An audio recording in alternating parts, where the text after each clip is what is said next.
Hi, welcome to another edition of In the Spotlight with Mayor Jeffrey Mims. And from the Victory Project, okay, I have a very special guest. Of course, all my guests are special. Yes, sir. Mr. Monnie Bush. So, Monnie, how you doing? I'm doing great, Mayor. Thank you so much for allowing me to be on your podcast. It means a lot. It's such an honor. Thank you, sir. So we're going to talk about the Victory Project. So first of all, what is the Victory Project, and how did you get into that?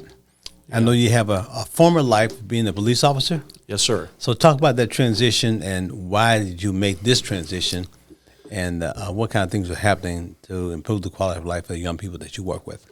Well, that is a great segue because I hope we have a couple hours to share. I know we don't, but man, it's. Well, we can come back. Okay? We come back. Yeah. We have, and they're really tied together. What Victory Project is and how it got started is really one story. So Okay. I kind of share who we are today, and then I'll share a little bit how I got to where we are today. So Victory Project is a faith-based nonprofit organization here in Dayton. We opened our doors in 2009, so we just celebrated 15 years. And what we're doing is trying to create an alternative to the street for America's youth. That's our vision. Because we know the streets is open 24/7, 365, and doesn't have a budget.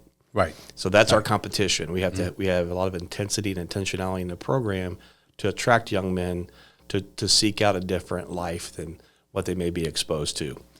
What that looks like is we're breaking the pillars of poverty. So there's studies have shown there's 3 common traits that perpetuate generational poverty in the lives of teenagers: dropping out of high school, getting a criminal history, and having a baby prior to marriage. If that's your situation, you're most likely already in poverty and perpetuating that poverty. And so how we address that is through our 3 E's: education, entrepreneurship, and enlightenment. And I'm happy to go into those in more detail. Okay. But really, that exposure to the need came from what you've referred to as my prior life, being a police officer. Because my family is all Appalachian. You know, I was the first generation born out of Kentucky, and they never let me forget it for sure. Okay. Yeah, and my kind of goes back to my papa's story. He was a coal miner, and with a very isolated community, right? Not highly educated, very limited opportunities. And when he had his children, he had to make a decision for himself, and he could stay where he was and see his children kind of struggle, or he could uproot his whole family and whole history and move to Dayton, Ohio, back in the 50s and 60s. Okay. And he did that. And my dad went to Roosevelt High School, and that whole experience gave my dad a lot more different opportunities than he would have had if he stayed in the holler, as we say. Okay. And so my family had an intact family, good, hardworking family, taught me a lot, was in the Marine Corps after high school, and then became a police officer. And so my experience had been just my own world, and what really drove the first initial drivers to start Victory Project, of course I didn't know at the time this is what was happening, was how many families I saw calling the police department to deal with things my mom would have called my dad at work for. Okay. Okay. He's being he won't go to school, he's back talking, and I walk in that situation as a police officer and have about 15 minutes to figure out a solution that took 15 years to get to. Right. And I'd be like, man, I don't have a lot of options here. You try to scare straight tactics with them, hey, if you don't straighten up, you're going to go.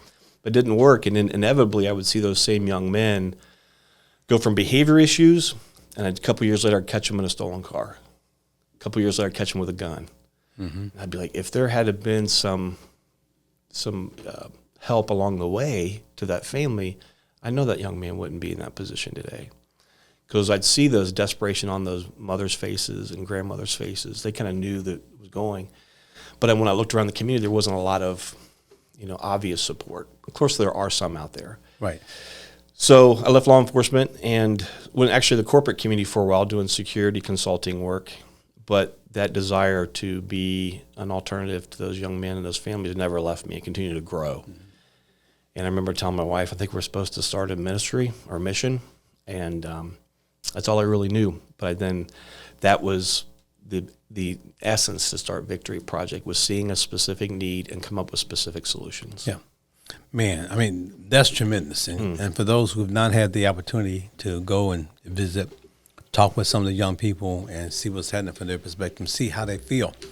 about being in your space. You know, about being a former teacher, of course, and teaching, coaching, mentoring young people. And one of the strongest things that I felt comfortable in doing with them was teaching them conflict resolution skills. And I know you do that a lot as well. Yes, sir. Because I know when I work with the New Futures program, one of the things that I had for young people when they had the option of either being suspended or coming to my after school program, which lasted for 3 hours. And they got to have 1 hour of mediation work on the schoolwork.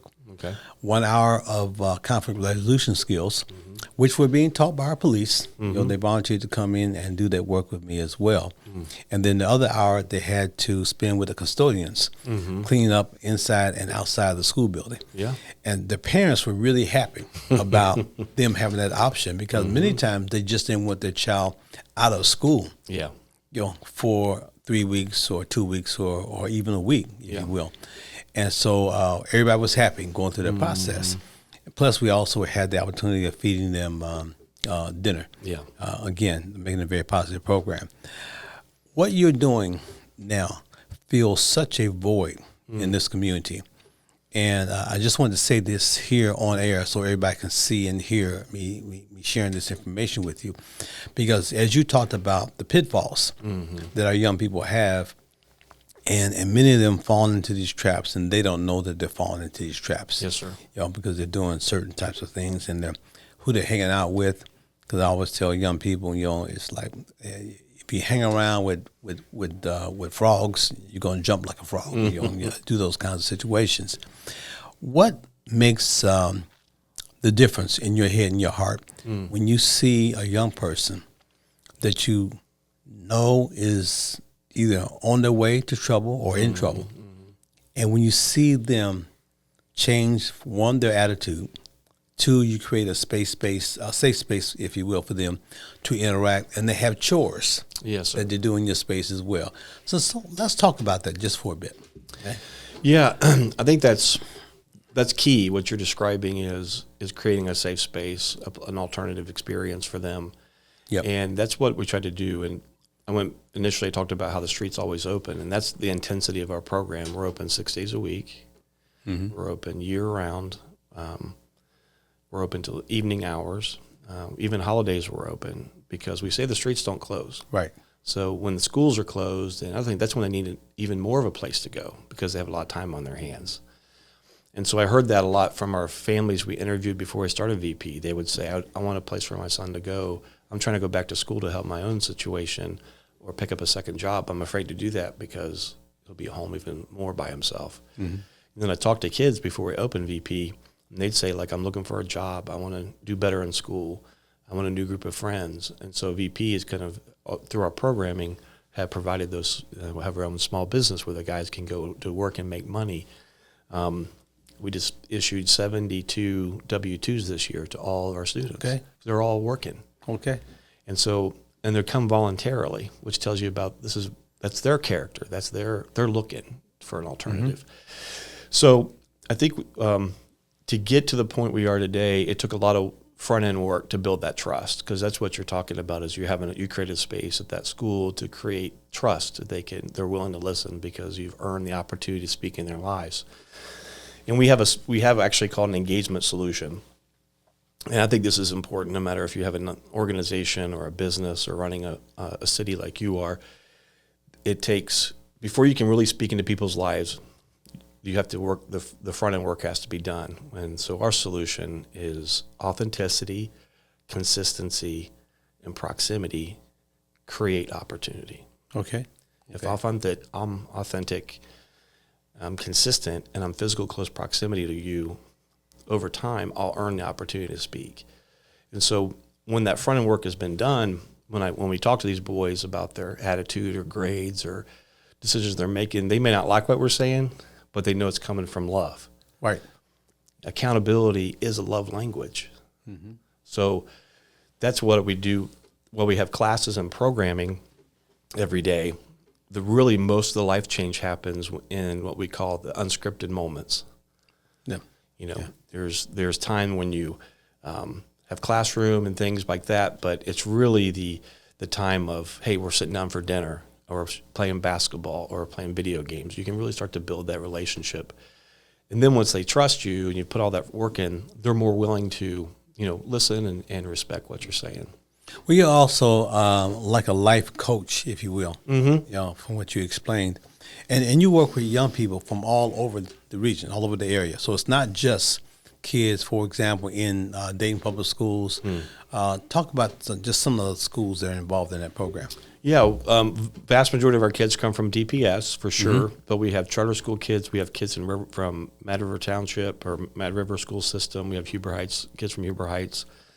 And it's a great place for them to come and meet. Mostly, they're not, it's a different group of friends they're maybe seeing but they're different backgrounds, they're different, experiences, and they're coming there in a safe space to kind of build this like relationship with folks that they maybe not have a opportunity to speak to or engage with otherwise. And so that space, like when you come to visit, you'll see that every student has their own door code to our facility. Right. It's their space. When the mayor comes, as much as respect that, you got to ring the doorbell. Right. But you have a 12-year-old walk past you and punch his door code in. I'm like, Dad, you're the great you're hosting the mayor. You're hosting our guests. And it gives them that sense of ownership. I tell you, and they've been so gracious in that space. I mean, even the aspect of when you come, if you stay for dinner, and inviting you, let you sit down first, picking up your trays and all the things of that nature. And then having those ones who are responsible, if you will, for throwing the trash away and doing all the kind of things you would do if someone would come to your house. Exactly. Yeah. It's exactly what we tell them. So you're hosting. We want you to be a great host. That's what this looks like. You engage your guests, and it's a good experience for them. It's kind of that executive thinking process. So when they go out in the world, they're comfortable meeting folks, and they have that sense of self-awareness and confidence, which is what takes a lot of our boys into great careers. So one of the things that we've been happy with as far as the city of Dayton is concerned is over the last 10, 11 years, we have been able to increase the median income. And that has been very beneficial as far as the city of Dayton is concerned, of course, because you have more people either with a job and more people who are raising or earning a higher income. And because they get more money, then, of course, they're going to pay a few more taxes. Yes. Okay, so the taxes go into this pot. I use this pot to take care of roads, police, fire, trash pickup, and all the kinds of things that quality of life options that we need to have and want to have as far as our citizens are concerned. Your young people do a lot in terms of the world of work. Let's talk about some of those kinds of things, if you will, forward. Yes, sir. So back when I was doing that kind of research and development period, I kept on hearing these young men saying they want a job. And it's very hard to get a job as a teenager in any environment, but when you're in the inner city, it's very hard. There's not you just mentioned adding more jobs to our community, but for our young men, they were looking at having to travel out to the suburbs to get those entry-level jobs. So we said that's really hard to consistently do that. You leave school and trying to find a job. So from the very beginning, we had our own small business within the organization, and it's called Victory Improvement Projects. And our guys make about $12 an hour. Okay. They do landscaping, light construction. We've done multiple contracts with the city, other businesses. And the key to it is if they keep their grades, their behavior, and everything in check, the reward for that is they get to go to work. Okay. So they're actually competing every week to go to work on the weekends. And what that's doing, you hear a lot of people talking about workforce development. But what we've been able to show is before you have a strong workforce, you have to have strong work ethic. Right. And so there's not jobs out there. There's maybe a lack of work ethic or understanding of work. And these young men are competing to go to work. And when they see their name not on the board, they may not have been eligible for maybe their grades or something. They're upset.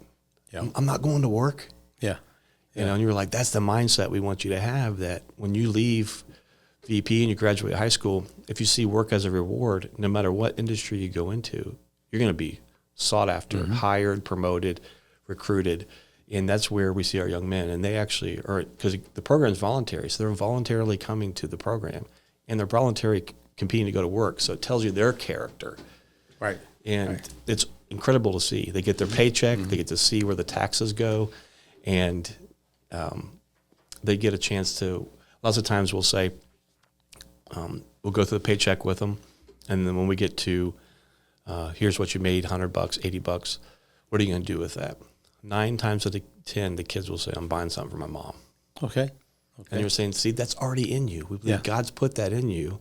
Yeah. And here you are saying you want to help your family. That's what we're trying to, it's already in them. And it goes to our motto, Mayor, which is it's less about what we do and more about what we undo. Because we can't add to what they already have in them. God's already instilled a perfect plan for them. But because of circumstances, they can't quite see that. So over time, they get to become to see what their potential is. So we say, hey, you're doing what God's called you to do now. And so that's not Victory Project. That's between you and God. Yeah. So we get to see them grow into that purpose life. Being a former teacher and a former coach in terms of working with young people in those spaces, and also helping to support some of the work programs that we used to have in Dayton Public Schools. And we're finding more partners now who are looking at trying to help us bring some of those kinds of programs back. Because just like we tell them, it's honorable to have a job. It's honorable to go to work, to earn the income, and like you said, come back home with a rock in your pocket, if you will, in terms of some money to help support some of the issues that they're happening within your household. And I reflect back on, again, some of the attitudes of coaches that I've seen who have the same exact attitude that you're talking about. And when I've talked to some of the business owners, also talking with members of the chamber, the chamber's executive board, in terms of as we talk with educators to help them understand that the extracurricular programming is more about preparing young people in terms of life skills and work skills than sometimes it is about the particular sport. Because in all those areas, you have a set of goals. Even if you start looking at the professional level, they all want to win the championship in their respective league or their respective sport. And they have a series of training programs that they go through, and they keep those training programs going because more and more people who are on their team, they want to have them connected to and understand, so that when they walk and they look and they breathe and they act, they want them to act as a unit, if you will. Exactly. And so as the young people are coming to you with this goal in mind, and if they're working with multiple groups or multiple individuals, they support each other. Correct. Because the mission requires more than one person. Right. Okay. And so they're working and thinking from that perspective.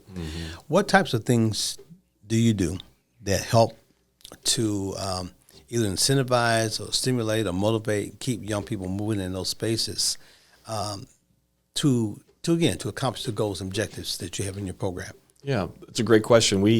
Because when a young man wants to join VP or his family member wants us to join VP, the kids we do best with we consider disengaged youth, which means they're not playing sports, they're not doing anything extra. They have a lot of time on their hands, so that's kind of our group.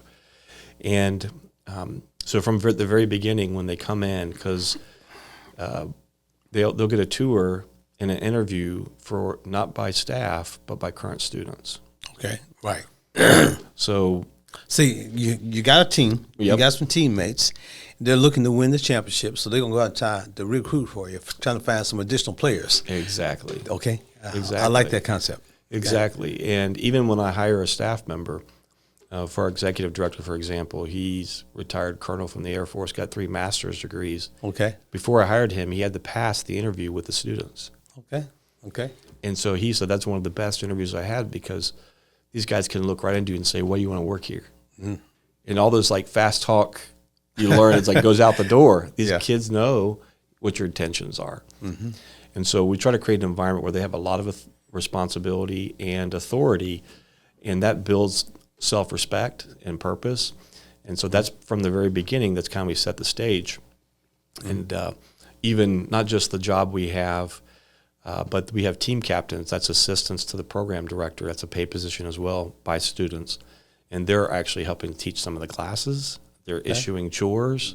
They're having this idea of you get a peer group, you're getting kind of get a chance to lead your peers. And that's a hard, Yeah. for especially kids. It's hard for adults to lead your peers. Yep. But you get that experience as a young person. It helps you tremendously when you get out into the workforce to have that confidence and, again, self-awareness. And so that kind of healthy competition within the organization, and where they're kind of helping check each other and keep each other like on point, because again, they want VP to succeed because they see the value in what we're doing, but they know really it's up to them. You know, they get a vote. You know, we say we provide this opportunity, but really it's your choice. Mm-hmm.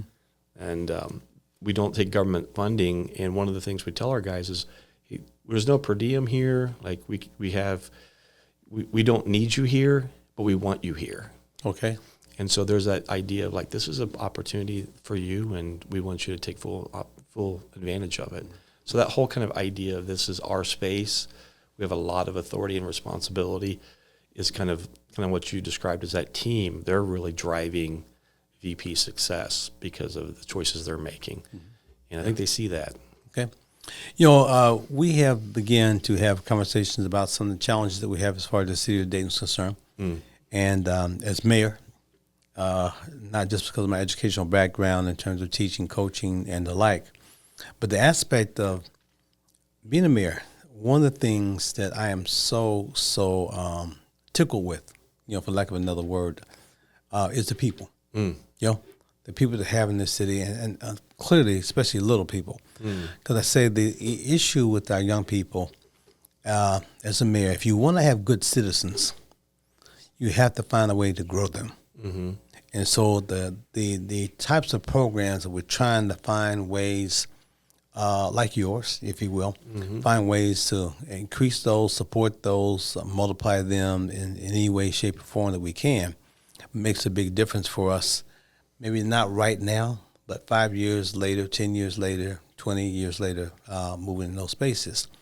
Helping discuss issues with young people and adults that the quality of life indicators that we want to have are based around income. Mm-hmm. Like I said, raising medium income gives you higher quality of life options, et cetera. But it also is based upon attitudes. Mm-hmm.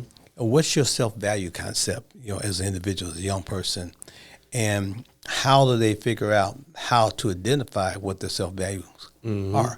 Because many of the problems, and you know, of course, by being a former police officer, many of the young people that you see, or even adults that you see, are in some troubled spots, if you will, because they made some bad decisions based upon their self-value, their thoughts, their feelings about what their value is.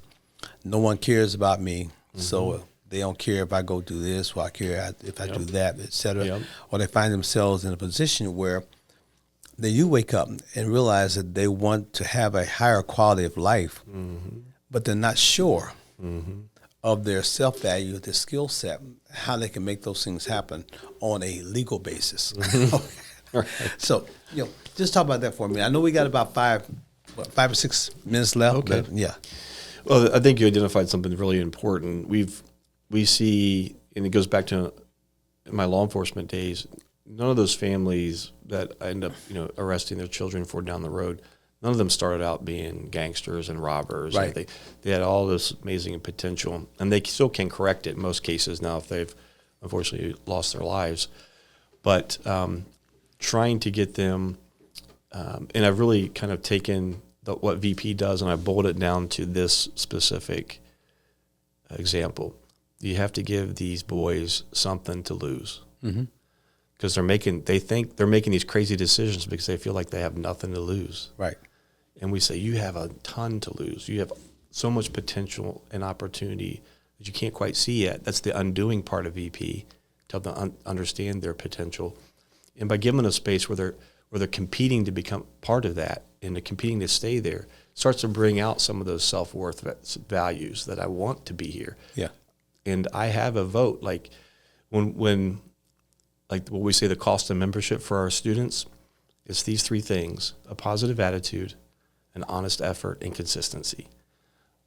The cost of being a member of VP are things you have control over. They can't control their neighborhood. They can't control their schools or wherever it is. they struggle to find out that. But when they start to see, like, I do have some say-so in this, I can try a little bit harder, and they see the results of that, they start to see their potential. So that kind of collaboration between hey, it's your choice, and when they start to see good decisions made and the value of that, it's something they're like, oh, I can do that. It's very possible. So I think building that self-worth by giving them something to lose, we say, is very important to building the right healthy mindset of what work is, what family is, what community is. Okay. You know, the challenges that we have in terms of how we create the best conditions for someone to live, work, play, be educated, raise a family, and grow old.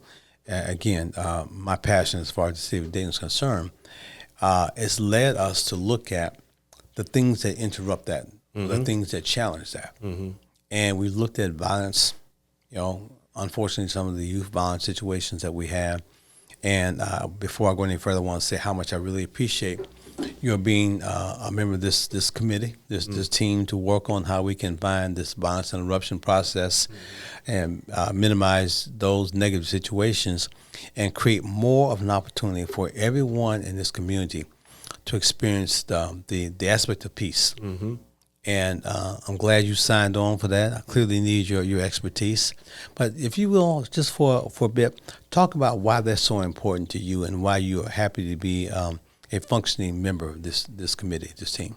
Well, I've seen this, you know, up close and personal. I've seen the challenges that the city faces with violence when see young people and their families impacted by violence, and it definitely is something through my faith has called me to try to lend my support in whatever way I can. And I think for people outside of that world, like your world, the police department, people who see the impact, it's just a statistic on a TV screen. Right. And they see that maybe on the news, or they see it in a FBI's criminal report from the annual report, but each one of those numbers represent a person. Yep. And then it represents a family. So by asking the right questions, like how do we address these issues, is the great first step, because if you're asking the wrong question, you're going to get the wrong answer. You're going to get a wrong solution. So really diving down, dig into these root cause issues of the violence, I think is important, and that's why I was most interested in participating. I'm also on the Police Chiefs Advisory Council. Right. Because we want to leverage our experiences to assist these families and assist the city to create the environment you're talking about. And I know there's a lot of other folks out there helping, but for us, it's our mission. It's why we're doing it 6 days a week, year round, because it's really part of who we are. And so I was happy to jump on board to lend that experience. And we're looking for results. We're ready to see, hey, let's put some actions into play. Let's see how they go. The Cure Violence out of D.C., I'm excited to see those folks coming on board and learning. So we'll learn as much as we teach. Yeah, they'll be here March 4th to start the assessment process in terms of looking at what we have already and how we can build upon that. And again, I'm just so I don't know what to say. I'm not elated to be involved in this situation, but clearly to help find a better way to make things better for the city of Dayton. Yes, sir. So time's up. I knew it would run fast. It does. Unfortunately. But thank you for being here. And I know we're going to be talking a lot, as we go through this process. So, again, thank you for watching another edition of In the Spotlight with Mayor Jeffrey Mims. And just tune in. Share this information with your friends. You can catch us www.daytonohio.gov or on our YouTube as well. So, again, thank you so much. And thank you for being here. Thank you, Mayor. Okay. Thank you, sir. Appreciate it. Okay.